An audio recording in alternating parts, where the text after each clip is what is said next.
네, 다시 만나뵙게 돼서 참 반갑습니다. 예, 평안하셨죠? 네, 이렇게 또 다시 한인기독교회에서 함께 또 같이 예배하며 또 말씀을 나눌 수 있게 되어서 참 기쁘고 감사합니다. 우리 옆에 있는 분들하고도 한번 인사하실까요? 잘 오셨습니다. 환영합니다. 축복합니다.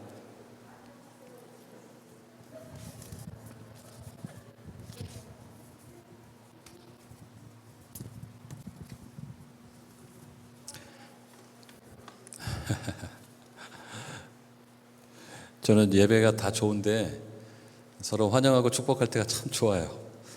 네. 예, 아까 우리 찬양했지만 우리 모인 이곳에 주님 함께 계시네. 아멘. 아멘. 그것 때문에 저는 같이 주님 안에서 예배하고 교제하고 격려하고 축복하는 것이 그리스도인의 공동체가 아니면, 교회가 아니면 어디서 가능할까 항상 이런 생각을 하거든요. 그래서 참 저는 예수를 믿고 하나님의 자녀가 되고 또 주님의 몸된 교회 공동체에 소속되는 것이 얼마나 큰 복인지를 신앙생활을 하면 할수록 참 발견하는 것 같아요. 그래서 오늘 저녁에도 이렇게 함께 찬양하고 또 서로 축복하는 모습이 천국 같습니다. 그래서 우리 함께 또 말씀을 나누는 가운데 또 하나님의 은혜로 또 우리 채워지는 이 시간 되었으면 좋겠습니다. 이 시간 함께 말씀을 찾아 읽겠습니다. 시편 32편 1절부터 11절까지. 목사님 볼륨을 조금 줄이셔도 될 것 같아요. 그리고 베이스를 조금만 빼주시면 더 좋겠습니다. 시편 32편 1절부터 11절까지 스크린에 나오고, 또 성경 가지신 분들 저와 한 절씩 교독하도록 하겠습니다. 1절을 제가 읽겠습니다. 허물의 사함을 받고 자기의 죄가 가려진 자는 복이 있도다. 마음에 간사함이 없고 여호와께 정죄를 당하지 아니하는 자는 복이 있도다. 내가 입을 열지 아니할 때 종일 신음함으로 내 뼈가 쇠하였도다. 주야로 나를 두르시오니 내 진액이 빠져서 여름 가뭄에 마른같이 되었나이다. 내가 이르기를 내 허물을 여호와께 자복하리라 하고 주께 내 죄를 아뢰고 내 죄악을 숨기지 아니하였더니 곧 주께서 내 죄악을 사하셨나이다. 이로 말미암아 모든 경건한 자는 주를 만날 기회를 얻어서 주께 기도할지라. 진실로 홍수가 범람할지라도 그에게 미치지 못하리이다. 주는 나의 은신처이오니 환난에서 나를 보호하시고 구원의 노래로 나를 두르시리이다. 내가 내 갈 길을 가르쳐 보이고 너를 주목하여 훈계하리로다. 너희는 무지한 말이나 노새같이 되지 말지어다. 그것들은 제갈과 굴레로 단속하지 아니하면 너희에게 가까이 가지 아니하리로다. 악인에게는 많은 슬픔이 있으나 여호와를 신뢰하는 자에게는 인자하심이 두리라. 같이 읽을까요? 너희 의인들아 여호와를 기뻐하며 즐거워할지어다. 마음이 정직한 너희들아 다 즐거이 외칠지어다. 아멘. 스위스의 내과 의사이자 정신의학자인 폴 트루니어라고 하는 분이 계시는데요. 이분은 심리학을 기독교적인 관점에서 풀어내는 많은 저술과 강연들을 통해서 많은 유익을 끼치셨던 분입니다. 그분이 한 번은 이 사람의 감정에 대해서 그런 말을 한 적이 있습니다. 사람에게는 숨길 수 없는 세 가지의 회색 감정이 있는데 그것은 공허감, 죄책감, 그리고 불안감이다. 그러니까 모든 사람들이 예외 없이 가지고 있는 부정적이고 어두운 감정이 그 세 가지라고 하는 것입니다.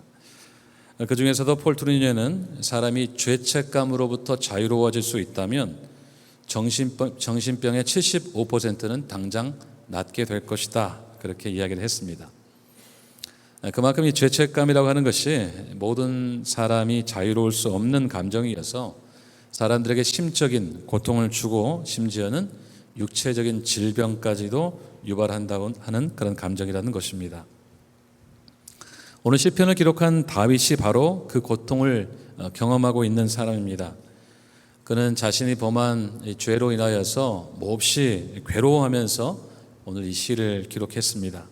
그가 어떤 이유로 어떤 일로 인해서 그런 고통 가운데 있게 됐는지, 그리고 그 고통이 얼마만큼이었는지, 그리고 그 고통에서 어떻게 벗어나서 아름다운 시로 이렇게 하나님을 찬양하는지 함께 생각해 보도록 하겠습니다. 오늘 이 시에 붙은 표제는 다윗의 마스겔이라고 적혀 있습니다. 이 마스겔이라고 적혀 있는데 원래는 마스킬이라고 발음해야 옳습니다. 이 말은 주석에 설명된 대로 교훈 혹은 지혜를 가리키는 샤카라는 말에서 파생된 단어입니다. 그러니까 이 시를 읽는 사람에게 뭔가 교훈을 줄 목적으로 기록된 시라는 의미이죠. 분류상으로 볼 때 이 시는 시편 전체에 흩어져 있는 7개의 참회시 가운데 하나입니다. 그런데 다른 참회시와 또 조금 다른 점은 자신의 죄를 통회하고 자복한 다음에 얻게 된 사죄의 기쁨을 노래하고 있다는 점입니다. 그래서 이 시는 감사와 감격이 들어가 있는 지혜의 시 혹은 교훈의 시 이렇게 부를 수가 있습니다. 오늘 본문 3절과 4절을 제가 먼저 한번 읽어드리겠습니다. 내가 입을 열지 아니할 때에 종일 신음함으로 내 뼈가 쇠하였도다. 주의 손이 주야로 나를 누르시오니 내 진액이 빠져서 여름 가뭄에 마름같이 되었나이다. 오늘 시인이 겪고 있던 고통이 얼마만큼이었는지를 아주 선명하게 그리고 문학적으로 이렇게 표현을 하고 있습니다.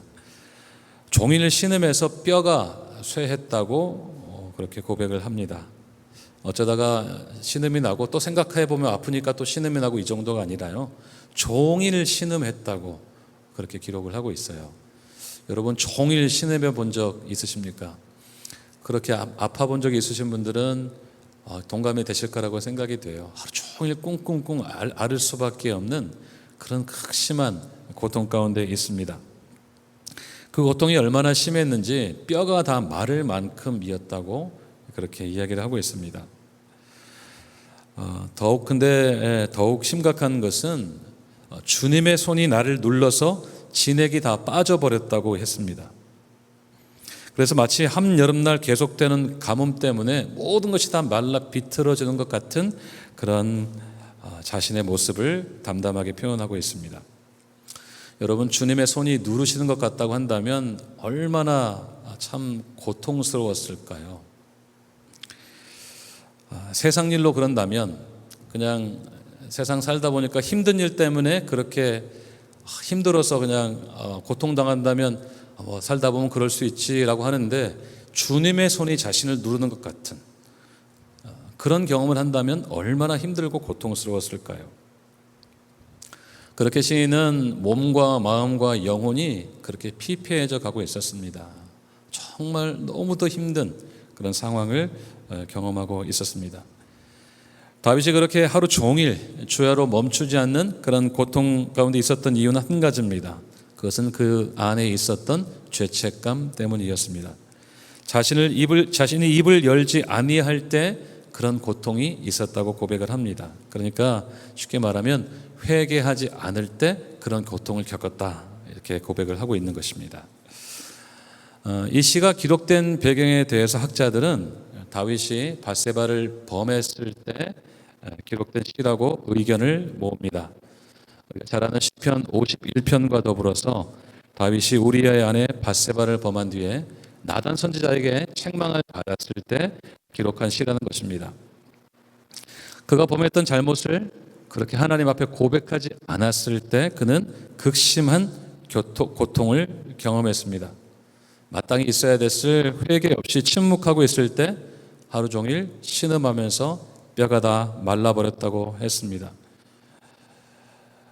양심의 가책 때문에 마치 주님의 손이 자신을 누르는 것 같은 그런 극심한 고통을 겪었다는 것입니다. 여러분 죄라고 하는 것은 이렇게 우리를 고통스럽게 만듭니다. 우리의 심령을 메마르게 만듭니다. 그리고 우리의 육체까지도 망가뜨릴 수가 있습니다. 아마 다 겪어보셔서 아실 줄 압니다. 죄악은 그만큼 우리를 힘들고 고통스럽게 만들죠. 오늘 시에서 다윗은 자신이 저지른 죄에 대해서 세 가지 단어를 사용하고 있는데요. 첫 번째는 허물이라고 하는 단어입니다. 1절과 5절에 두 차례 나오고 있는데요. 원어에 사용된 페샤라는 말은 단순히 흠이 있는 정도를 가리키는 것이 아니고요. 반역을 뜻하는 말입니다. 그러니까 하나님을 어게인스트 하는 겁니다. 하나님의 명령에 불복종하고 오히려 저항하고 반역하는 그런 죄를 가리킵니다. 두 번째는 죄라는 말이 쓰였는데 역시 1절과 5절에 두 차례 이 하타라는 말이 쓰여서요, 이탈의 죄를 가리킵니다. 그러니까 많이 들어보셨죠? 화살이 관역을 벗어나서 엉뚱한 곳으로 가버리는 그런 이탈의 죄를 가리킵니다. 세 번째는 5절에 두 차례 나오는 죄악이라는 단어인데요, 이것은 아온이라는 말이 사용됐습니다. 이것은 온갖 악행을 가리키는데 특별히 어떤 사람, 어떤 대상에게 나쁜 일을 행하는 것, 이런 죄를 가리킵니다. 그러니까 다윗은 지금 자신이 저질렀던 죄가 하나님의 뜻을 알면서도 의도적으로 거역하고 본래 머물러 있어야 될 피조물의 자리에서, 하나님의 종의 자리에서 벗어났고 또 다른 사람에게 큰 고통을 겪게 했다고, 안겨주었다고 그렇게 고백을 하고 있는 것입니다. 그만큼 다윗은 내가 하나님 앞에서 그리고 사람에게 총체적인 죄를 지었다, 최악의 죄를 지었습니다 라고 고백을 하고 있는 것입니다.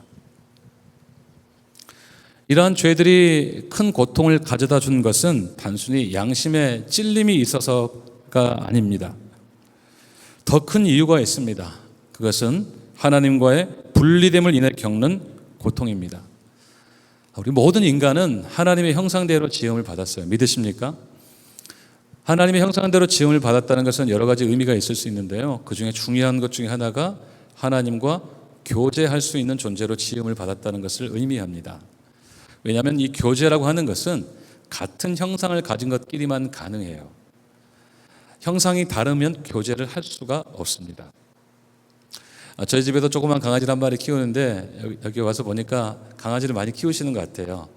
많이 강아지 예뻐하시고 가족처럼 이렇게 키우시는 것 같은데요, 아무리 강아지가 예뻐도 강아지랑 교제한다고 하는 표현을 쓰지는 않습니다.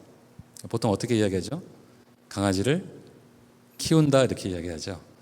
다 컸어도 또 계속 키운다고 그래요. 강아지가 아무리 예뻐도, 그래서 심지어는 뉴스에 막 그렇게 나오죠.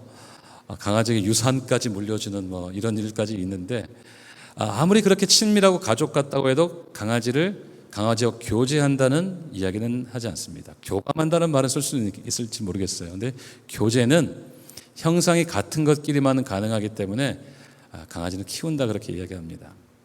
하나님께서 우리를 하나님의 형상대로 만드신 것은 우리와 교제하고 싶으셔서입니다. 우리가 하나님과 교제하고 싶어하는 것보다 하나님은 훨씬 더 많이 우리와 교제하고 싶어 하십니다. 하나님께서 최초의 인류인 아담과 하와를 만드셨을 때 하셨던 일이 뭡니까? 매일 저녁에 교제하셨죠. 에덴 동산에 내려오셔서 아담과 하와와 교제하는 일을 하셨어요. 너무 좀 고상한 말인데 좀 쉽게 말해볼까요? 하나님은 우리와 놀고 싶으셔서 우리를 만드셨어요. 믿으십니까? 아멘, 아멘. 그래서 하나님은 우리를 하나님을 쏙 닮은 형상으로, 그래서 창세기 1장에 보면 우리가, 성삼위 하나님이 그렇게 말씀하시죠. 우리가 우리의 형상대로 사람을 만들자 이렇게 하셨잖아요.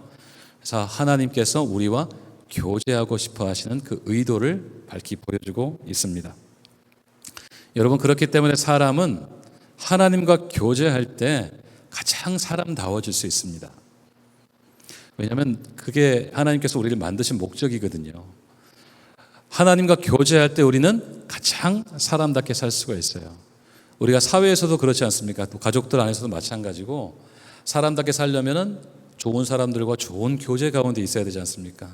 가족들, 사랑하는 배우자와 또 자녀들과 자녀 손들과 좋은 관계에 있어야 되고, 사회에 나가서도 직장에서 또 다른 동료들과 또 직장 상사, 또 직장 부하 직원 할 것 없이 다 이렇게 서로 좋은 관계에 있어야 사람답게 산다고 할 수 있지 않습니까?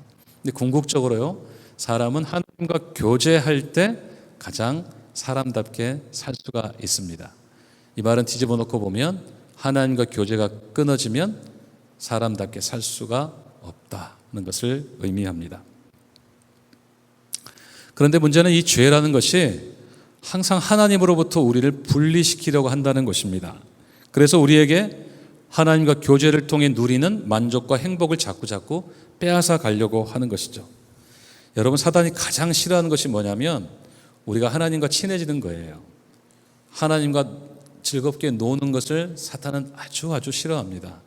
그래서 자꾸 죄의 유혹으로, 충동으로 우리를 하나님으로부터 떼어놓으려고 그렇게 애를 쓰는 것이죠.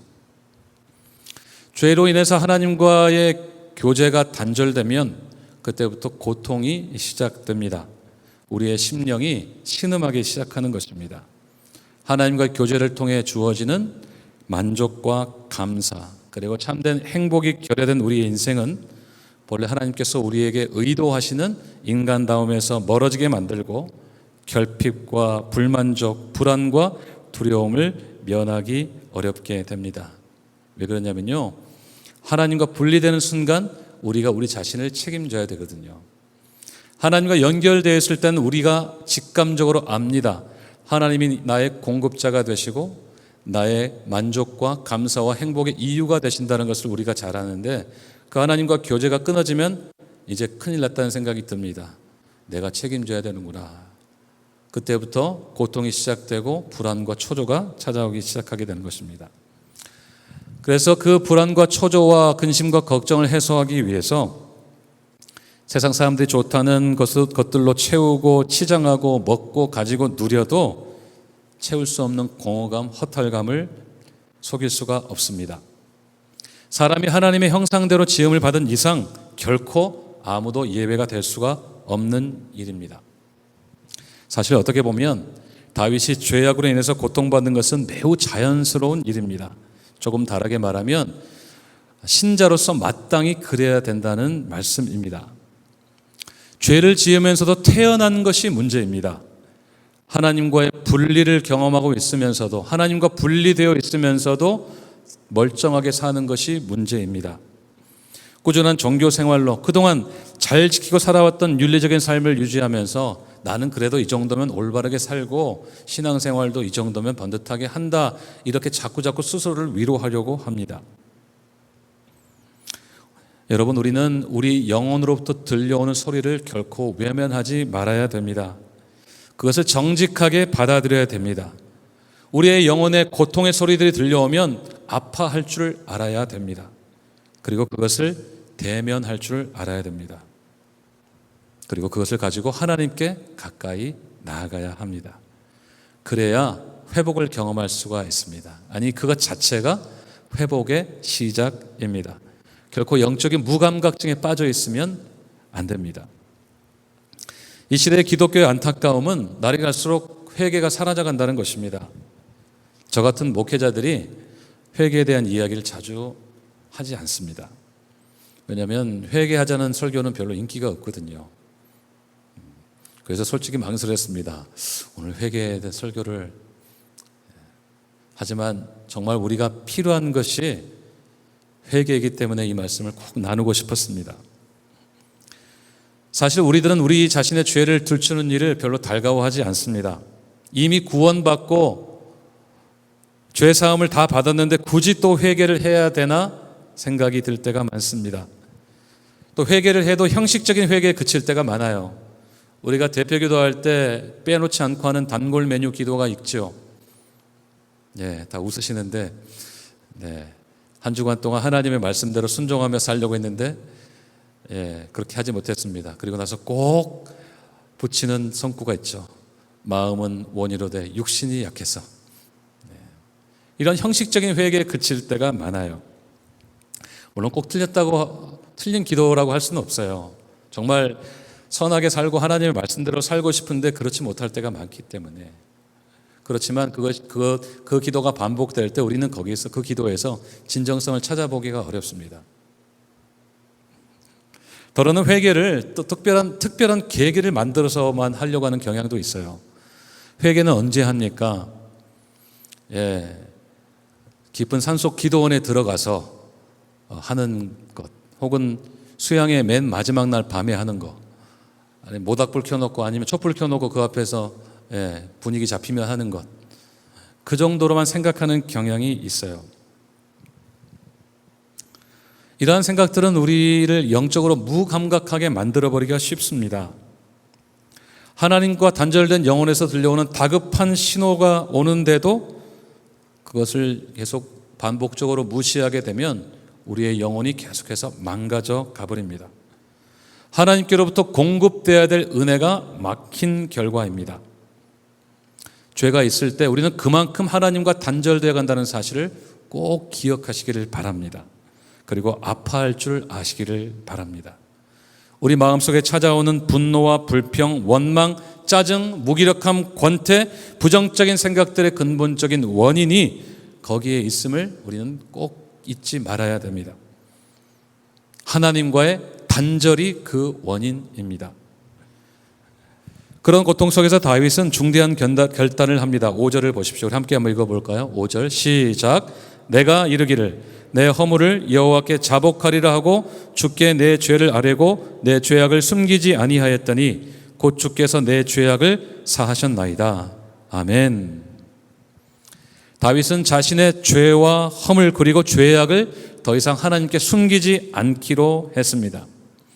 어떤 특별한 계기가 있었는지 밝히고 있지는 않지만 자신의 영적 침체의 원인이 하나님 앞에 자신의 죄가 자백되지 않았기 때문이라는 것을 발견하고는 오늘 시인은 그렇게 마음의 결단을 했습니다.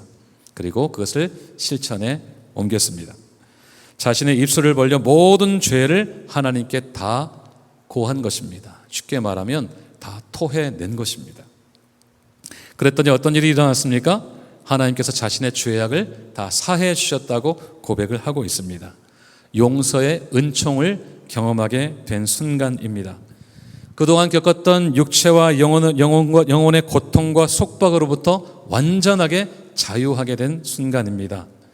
그렇게 다윗을 고통스럽게 만들었던 죄를 완전히 용서받는 은총을 누리게 된 것입니다. 그동안 자신의 치명적인 죄에 대해서 입을 닫고 침묵했던 것을 뉘우치고 돌이켜서 더 이상 저는 그것을 감추지 않겠습니다. 그리고 그것을 하나님께 가까이 가지고 나가서 다 고백하고 다 토해냈더니 하나님께서 자신의 죄를 사해 주셨다는 고백을 하고 있는 것입니다. 그 기쁨을 오늘 다윗은 복이라고 표현을 하고 있습니다. 1절과 2절을 보십시오. 허물의 사함을 받고 자신의 죄가 가려진 자는 복이 있도다.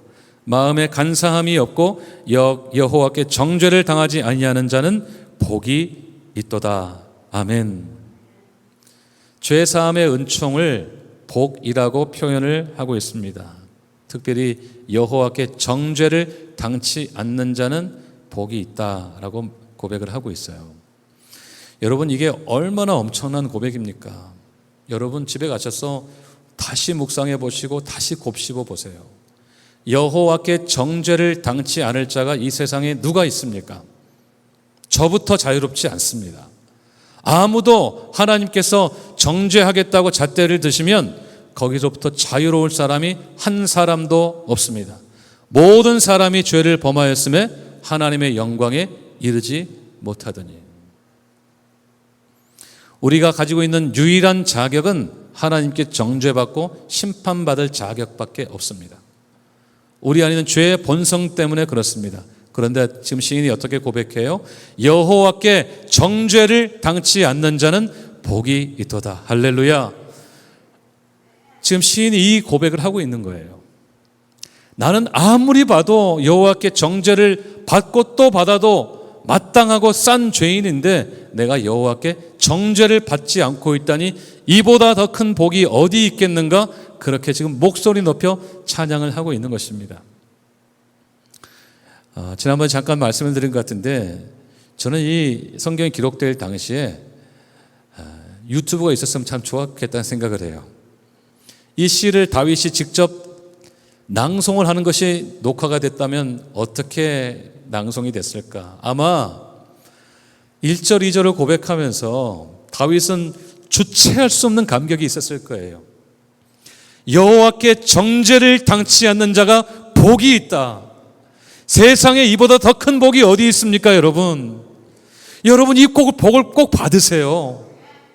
지금 이 고백을 하고 있지 않습니까?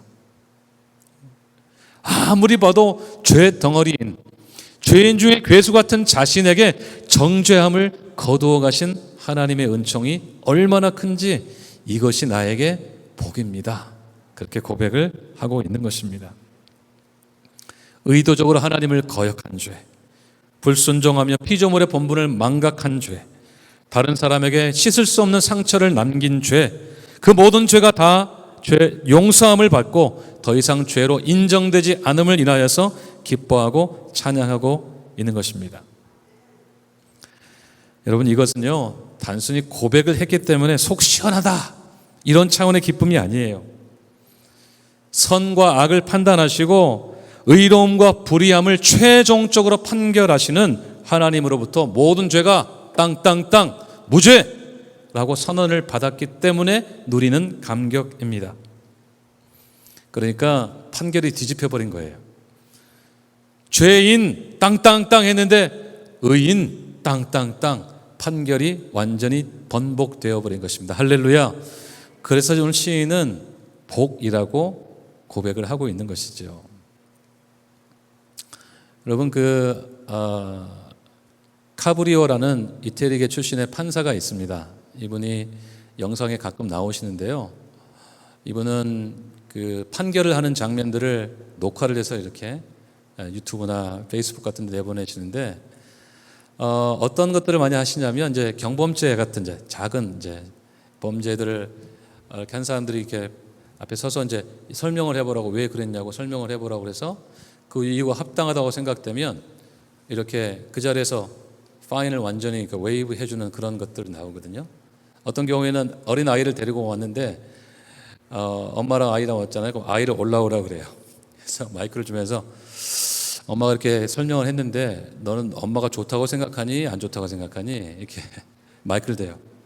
My mom is good, mom. 하고 그래. 그러면 엄마에 대해서 어떻게 하면 좋겠니? 그러면 이렇게 unguilty 뭐 이렇게 하면 좋겠다고. 이렇게 엄마한테 파인을 엄마 얼마나 하면 좋겠니? 이렇게 zero 이렇게 하면 오케이 그렇게 하자고. 그렇게 해서 이렇게 무죄를 선고하는 장면들을 본 적이 있습니다. 우리 하나님께서 하나님의 심판대 앞에서 꼼짝없이 죄인이라고 판결받아야 될 우리를 완전히 무죄로 선언하여 주셨습니다. 여러분, 그것이 이 세상에서 우리가 사람으로서 누릴 수 있는 가장 큰 복인 것을 꼭 기억하시기를 바랍니다. 그리고 무엇보다도요, 시인이 기쁘게 찬양하고 있는 것은 하나님과의 단절이 끝나고 다시금 하나님과 친밀한 교제를 누리게 되는 기쁨을 고백하면서 나는 복 있는 사람이라고 고백하고 있는 것입니다. 그래서 시인은 이렇게 노래합니다. 7절입니다. 주는 나의 은신처이오니 환난에서 나를 보호하시고 구원의 노래로 나를 두르시리이다. 회개하고 죄사함의 은총을 다시 한번 누리고 나니까 하나님이 다르게 보이기 시작합니다. 은신처가 되시고 보호해 주셔서 구원의 노래가 늘 자신에게 있게 해주시는 분으로 보이는 것입니다. 이전에 죄악 가운데 있을 때는 하나님이 어떻게 보였어요? 그 손으로 자신을 꼭 누르는 것 같이 보였어요. 마치 격투기에서 한 선수가 다른 선수 위에 올라가서 꼼짝 못하게 이렇게 압박하는 것 같이 그렇게 자신을 누르는 것 같이 보이던 하나님이 이제는 어떻게 보여요? 피난처로 보이고 환난에서 자기를 지키시는 하나님으로 보이고 구원의 노래로 자신을 뺑 둘르시는 하나님으로 보이게 된 것입니다. 여러분, 이것은 다윗이 회개했기 때문에 갑자기 하나님께서 태도를 바꾸신 게 아니에요. 이전에는 무서운 하나님이셨다가 다윗이 회개하는 것을 보시고는 그래? 그러면 생각해 볼까? 이런 것이 아니고요. 하나님은 다윗이 회개하기 전에도 피난처가 되시는 하나님이셨어요. 그가 하나님 앞에 죄를 고백하기 전에도 이미 하나님은 그를 환난에서 지키고 보호해 주고 계셨어요. 그동안의 다윗의 히스토리를 우리가 알지 않습니까? 그가 겪었던 어려운 일들을 알지 않습니까? 그런 모든 상황을 통해 하나님은 그에게 피난처가 되어주시고 그를 모든 환난에서 지키시고 보호하여 주셨습니다. 그리고 그에게 구원의 노래를 주셔서 이렇게 아름다운 시편, 우리가 알고 있는 것만, 알려진 것만 해도 73편이나 되는 이 시를 기록하게 하셨던 것입니다. 그 하나님의 은혜를 망각하고서 죄와 허물과 자기의 모든 그런 허물들을, 죄와 죄악들을 자복하지 않았을 때는 하나님이 그렇게 자신을 누르시는 것처럼 보였는데, 다 고백하고 나니까 비로소 하나님 되시는 모습이 그의 눈에 선명하게 보이게 되었던 것입니다. 여러분, 우리가 하나님의 임재를 가장 강하게 느낄 때가 언제입니까? 언제 우리는 하나님이 마치 내 곁에 계시는 것처럼, 내 앞에 계시는 것처럼 그렇게 느껴집니까? 우리가 고통당할 때, 간절한 마음으로 기도할 때, 오늘처럼 이렇게 모여서 뜨겁게 예배할 때, 또 찬양할 때, 전심으로 하나님을 구할 때 그렇게 하나님이 느껴지고, 어떨 때는 평범한 일상 가운데도 하나님을 느낄 수 있습니다. 그러나 안타깝게도 우리가 가장 하나님의 임재를 강하게 느끼는 때는 우리가 범죄할 때입니다. 그런 경우가 참 많습니다. 우리가 범죄할 때 하나님께서 가만히 보고 계시다가 내 이놈 이렇게 하시는 것처럼 느껴질 때가 많습니다. 하나님의 임재를 죄악의 순간에 더 강하게 느끼는 것은 하나님을 경찰 같은 분으로 느끼는 것과 다르지 않습니다. 여러분, 때때로 우리가 운전을 하다 보면 본의 아니게 노란불에 지나갈 때가 있어요. 저는 안 그런데요. 이런 표정을 하시는 분들은 제가 나중에 꼭 한번 옆자리에 타볼 겁니다. 본의 아니게 그럴 때가 있어요. 또 하와이는 스피드 리밋이 좀 낮은 편인데 저 자꾸 속도계를 보게 돼요. 그렇게 본의 아니게 교통법규를 이렇게 어길 때 가장 신경 쓰이는 게 뭐예요? 교통 단속하는 경찰이죠. 우리가 가장 신경 쓰이는 것은 경찰의 임재입니다. 경찰이 있나 없나. 신호등을 지났는데 저기에 파란불이 보이지 않을까. 하와이는 참 특별해요. 파란불이 이렇게 경찰차에 파란불이 붙어 있더라고요. 혹시 파란불이 어디 켜져 있지 않을까. 파란색을 얼른 찾게 되는. 근데 여러분, 얼마나 안타까운 일이에요. 우리가 범죄할 때 하나님의 임재를 그렇게 강하게 느낀다면 얼마나 안타까운 일이 되겠습니까? 그러니까 이런 거예요. 마치 우리 자녀들이 엄마 아빠를 잘 안 찾다가 나쁜 짓 하니까 엄마 아빠 눈치를 계속 봐요. 엄마 아빠를 자꾸 의식해요. 네. 그럼 부모로서 얼마나 마음이 안타까워요. 우리 사랑이 찬양이 그러면 얼마나 안타까우세요. 네. 얼마나 안타깝습니까? 우리 하나님이 그런 분이 아니신데 그렇게 하나님을 경찰 같은 분으로 느끼면 우리가 하나님을 멀리하게 되겠죠. 그분이 불편해집니다. 어려워지게 됩니다. 하나님은 우리의 아버지가 되셔서 우리에게 좋은 것을 주기를 원하시고 우리와 친밀하게 교제하기를 원하시는데 우리가 죄악 때문에 하나님을 자꾸 어려운 분으로 멀리하게 되고 그렇게 한다면 하나님께서 얼마나 안타깝게 생각하시겠습니까? 여러분, 우리 하나님은 결코 그런 분이 아니십니다. 우리가 죄를 지을 때마다 고통의 강도를 점점 높여가시다가 우리를 말라 죽게 하시는 분이 결코 아닙니다. 하나님은 우리를 축복하시고 우리에게 평안 주기를 원하시는 분이십니다.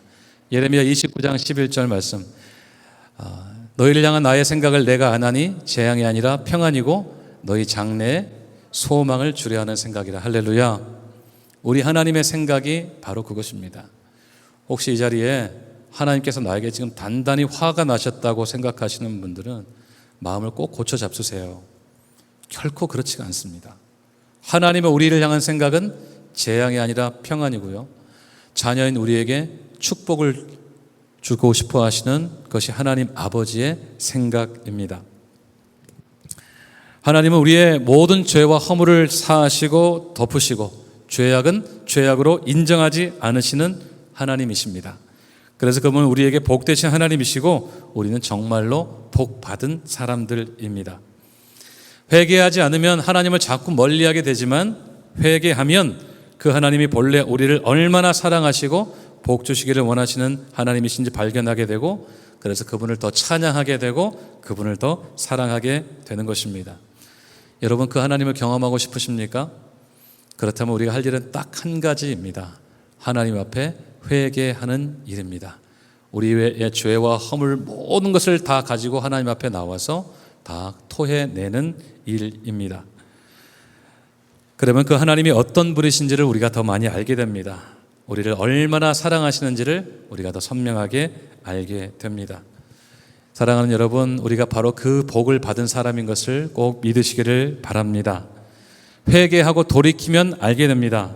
매일 하나님 앞에 자복하면 우리가 얼마나 복 받은 사람인 줄을 알게 되고, 그리고 하나님과의 단절된 교제가 회복되어서 하나님께서 주시는 풍성한 은혜를 날마다 누리게 될 줄을 믿으시기를 바랍니다. 다윗은 그 감격을 경험한 다음에 그 복을 맛보고 나서 많은 사람들에게 그 복을 알리려고 했습니다. 6절에서 보시면은 먼저 모든 경건한 자들을 향해 주를 만날 기회를 얻어서 주께 기도하라고 했습니다. 죄와 허물을 숨기지 말고 고백하면 하나님이 덮어주시고 모든 환난에서 지켜주신다고 했습니다. 또 9절에서는 무지한 말이나 노새같이 재갈과 굴레로 단속해야만 움직이는 그런 어리석음을 범치 말라고 했습니다. 꼭 하나님의 징계가 임하고 환난이 닥쳐야만 회개하는 어리석은 사람이 되지 말라고 하는 겁니다. 회개하지 않는 악인에게는 고통으로 인한 많은 슬픔이 있겠지만 여호와 하나님을 신뢰하고 그분께 고백하는 자들에게는 헤세드, 곧 그분의 신실한 사랑이 언제나 둘러주실 것이라고 약속하셨습니다. 결론적으로 다윗은 목소리 높여 선포합니다. 너희 의인들아 여호와를 기뻐하며 즐거워할지어다. 마음이 정직한 너희들아 즐거이 외칠지어다. 우리 하나님께서 원하시는 것은 당신의 백성들이 죄악에서 벗어나 참 기쁨과 즐거움을 누리는 것입니다. 하나님과의 깊고 친밀한 교제 가운데서 은신처가 되어주시고 환난에서 건져주시는, 그리고 구원의 노래를 주시는 하나님을 기뻐하는 것입니다. 오늘 다윗의 회복의 열쇠는 회개입니다. 그 회개가 그를 살게 했습니다. 뼈가 상하고 진액이 마르는 것 같은 그런 고통에서 벗어나게 했습니다. 그를 감격 가운데 노래하게 했고, 많은 이들에게 자신처럼 하면, 하나님 앞에 다 가지고 나서 토해내면 다시 살게 되는 복을 누리게 된다고 가르치고 있습니다. 오직 회개가 열쇠입니다. 우리의 무뎌진 신앙의 회복의 출발점이 회개인 것을 꼭 기억하시기를 바랍니다. 더 이상 죄책감에 허우적거리는 그런 삶을 살지 마시고 하나님과의 친밀한 교제 속에서 죄 사함의 복을 받은 사람답게, 내가 받을 수 있는 복 중에 가장 큰 복을 받은 사람답게 그렇게 날마다 기쁨과 감격 속에서 다윗처럼 평생에 하나님을 노래하는 우리 모두가 되시기를 주님의 이름으로 축원드립니다. 아멘. 하나님 아버지 감사합니다. 우리가 한 번 사람으로 태어나서 누릴 수 있는, 받을 수 있는 가장 큰 복을 저에게 허락하여 주셔서 감사합니다. 우리에게 믿음을 주사 하나님의 자녀 되게 하여 주시고, 하나님 더 이상 정죄함을 당치 않는 놀라운 은총을 저에게 허락해 주신 하나님 아버지 감사를 드립니다. 하나님 아버지, 우리가 더 이상 죄 가운데 있지 않게 하여 주시고, 우리가 범죄할 때만 하나님 앞에 나아가서 우리의 죄와 죄악과 허물을 다 하나님 앞에 고백함으로 다시 한번 우리를 사랑하시는 하나님, 용서하시는 하나님, 우리의 피난처가 되어주시고 모든 환난에서 우리를 건져 보호하여 주시며 우리의 구원의 노래가 되신 하나님을 기쁨으로 찬양하며 고백하는 저희들의 삶이 될 수 있도록 인도하여 주옵소서. 어떤 상황에도 잊지 말게 하여 주옵소서.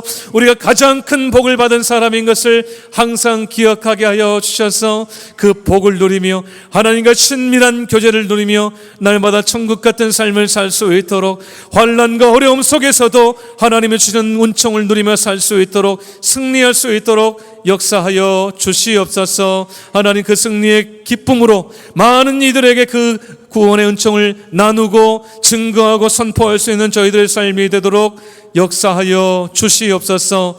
감사드리며 예수님 이름으로 기도하옵나이다. 아멘.